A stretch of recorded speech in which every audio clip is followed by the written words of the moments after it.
Welcome to America News.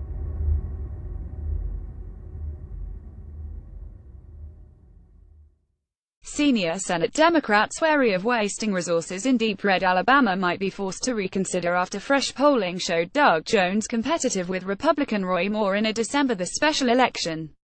The Democratic Senatorial Campaign Committee was evaluating whether to invest in the race after Roy Moore, a fiery social warrior twice kicked off the Alabama Supreme Court for nullifying federal court rulings, defeated Sen. Luther Strange in a special GOP primary runoff. Moore led Jones 50.2% to 44.5% in a poll released Friday by Decision Desk HQ, in line with the 52% he scored in 2012 when he was last elected statewide to lead Alabama's High Court. Sources say that Senate Minority Leader Charles Schumer, DNY, is worried about getting sucked into a campaign money pit that appears winnable but reverts to partisan patterns, as happened to the Democrats in the special election for Georgia's 6th congressional district. But if Jones remains within striking distance even after the expected Republican attack ads start airing, the progressive base may demand heavier involvement. The DSCC has staff on the ground in Alabama to help Jones, but for now its participation is limited to providing logistical support to his campaign. Competitive means different things to different people, said John Anzalone, a Democratic pollster with offices in Montgomery, Alabama. He was realistic about Jones' prospects but said it was too early to write him off. I think it will be more competitive than the expectations in D.C. American Bridge, the Democratic group that focuses on opposition research, was expected to deploy a tracker to Alabama to tail Moore looking for damaging rhetoric that could be used against him or other Republicans. Strange was appointed to the seat in January after popular Republican Jeff Sessions resigned to become U.S. Attorney General. Ousted by Moore in the September 26 runoff, the senator will relinquish his seat to the winner of the December 12 special election, with Jones, a Birmingham attorney. Moore has an enthusiastic, loyal following, and President Trump is popular in Alabama.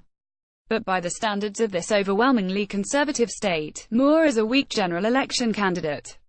His provocative views on social issues and plus his fights with the federal courts concern mainstream Republicans.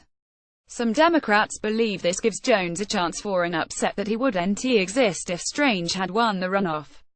There are GOP voters who agree. I won't vote for Moore, ever, said Jack Burnett, a 61-year-old financial planner from suburban Birmingham. I wouldn't vote for Roy Moore for dog catcher. Opinion Savvy conducted the new poll for Decision Desk HQ, a non-partisan group that conducts exit polling of elections. It surveyed 590 likely registered voters during the 2 days following Republican runoff. It had an error margin of 4 percentage points. But Democrats are going to want their own data. In the campaign for Georgia's suburban Atlanta 6th congressional district earlier this year, public polling showed a competitive race throughout and the Democratic nominee, Jon Ossoff, raised record amounts of cash, only to lose by 4 points. The DSCC and Senate Majority PAC, the Super PAC aligned with Schumer, are taking steps to gather their own data so as to determine how much attention the Alabama special election warrants. Influential liberal advocacy groups based in Washington are participating in those discussions. Democrats are defending 9 Senate seats in states won by Trump last year, and have to be judicious with their money. The DSCC declined to comment for this story. The Jones campaign did not respond to a request for comment. The Alabama Democratic Party is moribund, so the major resources for Jones beyond what his campaign raises are going to have to come from the National Party.